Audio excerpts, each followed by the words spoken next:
Birthdays, anniversaries, weddings, whatever the occasion, it just got a little more personal with meaningful photo gifts from Shutterfly. Add a silly photo to a gold-rimmed mug for your bestie. Put your sweet puppy on a cozy fleece blanket for your teen. Gift your husband a desktop plaque featuring all the kids. Enjoy 40% off orders over $29 with code POD40 at Shutterfly.com and make something that means something. Build a routine with Ollie that supports your wellness needs, like getting your daily vitamins and minerals with Ollie's multi-gummies, or keeping your mood upbeat with all the vitamin D in Hello Happy. Give your gut health some support with probiotics, and wake up feeling refreshed after taking Ollie Sleep.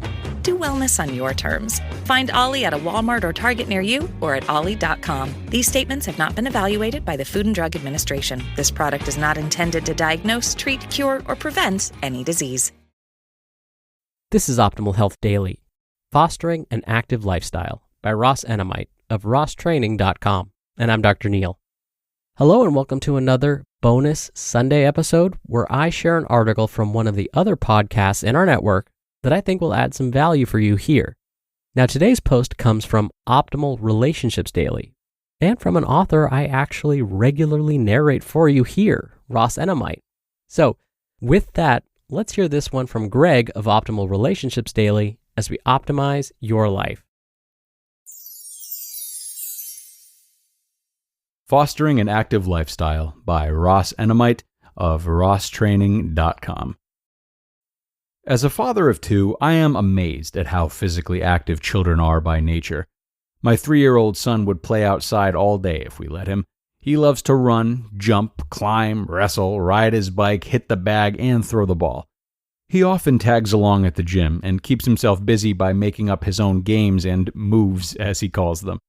When it's time to pack up and leave, he does his best to delay the exit. He always looks to extend the gym stay by a few more minutes. My 15-month-old daughter is following closely in his footsteps. One of the first things she wanted to do after learning to walk was put on her brother's boxing gloves and hit the punching bag. She was obsessed with her big brother's gloves. My wife and I finally broke down and bought her a pair to help keep the peace. She now brings the gloves and mitts to me. She smiles and laughs as she plays with them, and just like her big brother, she too is sad when it's time to put them away. I've learned to distract her when it's time to clean up, otherwise she would keep the gloves on all day. Lead by example. I'm not writing this entry to suggest that we push our kids to become champion athletes. If my kids want to play sports when they're older, I will support them, just as I'll support them if they want to play the piano instead. I will never push them towards something they don't enjoy. Yet, based on my own observations, it's clear that children imitate their parents. Their view of normalcy is based on what they encounter each day at home. I happen to be in the business of training fighters. My kids have seen fighters training here and at the gym since day one. They're surrounded by a gym scene. It's both normal and fun to them. I first brought my son boxing gloves so he would stop taking dirty gloves out of the gym. He wanted to imitate what he saw around him. My daughter now imitates her big brother. When my son was 2, I asked him what he wanted for Christmas. He asked for a pull-up bar. Initially, I thought I misunderstood what he had said, but in fact, he wanted a bar to imitate what he saw at the gym. Almost a year later, my son and daughter both pull at my leg to ask for a turn on the bar. We can't get upstairs without one of them asking. My kids find these physical activities enjoyable. I've never asked or pushed them to do anything. Kids by nature do what is fun. They will not actively do something that they do not enjoy. It is their nature to seek out and do what they find fun. Responsibility. As a parent, it is my responsibility to prepare my children for the world around them. I don't care whether they participate in sport or not, but it's important to foster physical, mental, and social development. Unfortunately, many parents seem to believe their responsibility ends in the bedroom. I have met parents whose idea of entertaining their children is to sit them in front of the television. They don't want to be bothered playing with their kids. They're too busy to play. Yet, oddly enough, find time to update Facebook, track their favorite sporting teams, and keep up with their favorite television shows. How do kids go from laughing and playing at the park to becoming sedentary, overweight teens and adults? It certainly isn't natural. By nature, humans were born to move. Unfortunately, as children grow older, they're often encouraged to do otherwise. It's easier to plop your kid in front of the TV as opposed to taking him outside to ride his bike or throw the ball.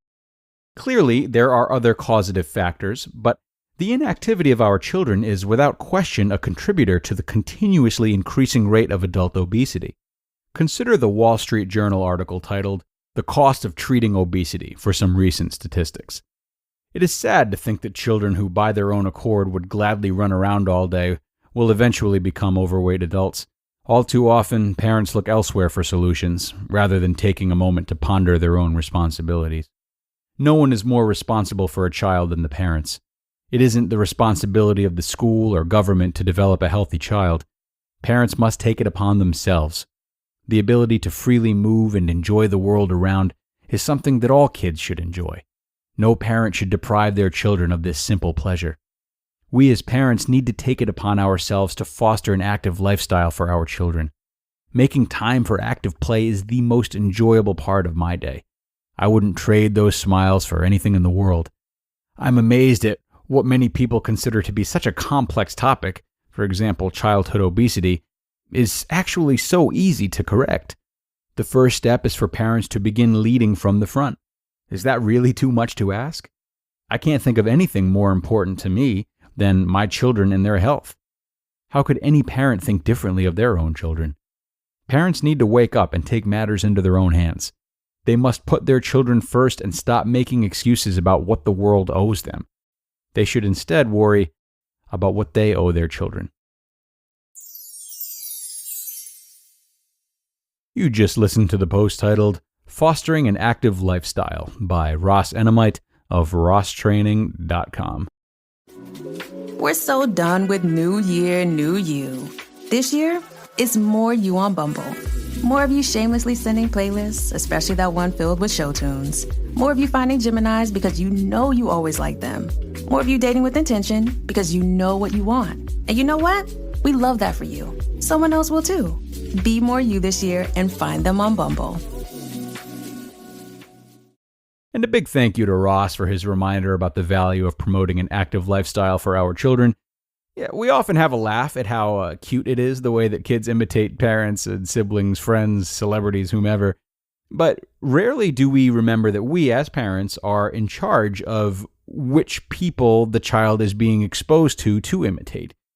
We only have so much control over that, but we certainly have control over ourselves. So remember, the more you live by the values you believe in, the more your children are likely to do the same. So with that, we're going to wrap up today's episode. We're going to wrap up the week. Thank you for tuning in all week. Have a great weekend, and I will see you right back here on Monday, everybody, where your optimal life awaits.